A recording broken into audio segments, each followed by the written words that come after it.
প্রথম দৌড়বিদ হিসেবে দৈর্ঘ্যের দিক দিয়ে আফ্রিকা মহাদেশে দৌড়ে অতিক্রম করেছেন যুক্তরাজ্যের রাসেল কুক। ৩৫১ দিনে ১৬,২৫০ কিলোমিটার পথ পার করেছেন ৩৮৫টি ম্যারাথনে। এ সময় এই দৌড়বিদের পা পড়েছে ১৬ দেশে। মেহেদী হাসান মুন্নার রিপোর্টে রোমাঞ্চকর অভিজ্ঞতার গল্প।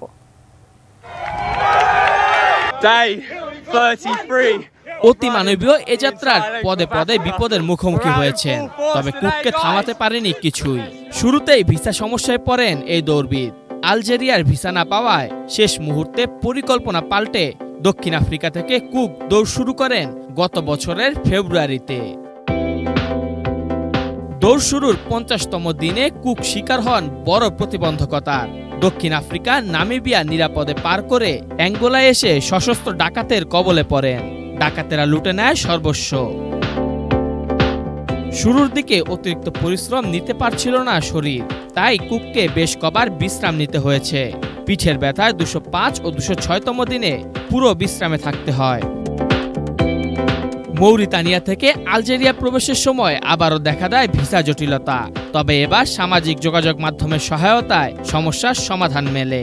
ভিসার ব্যবস্থা করে যুক্তরাজ্যে আলজেরিয়ার দূতাবাস। ফিনিশ লাইনের আগে শেষ বাধা সাহারা মরুভূমি। দূর দূরান্তে যেখানে সভ্যতার কোনো চিহ্ন নেই, তার মাঝ দিয়েই পথ খুঁজে নেন কুক।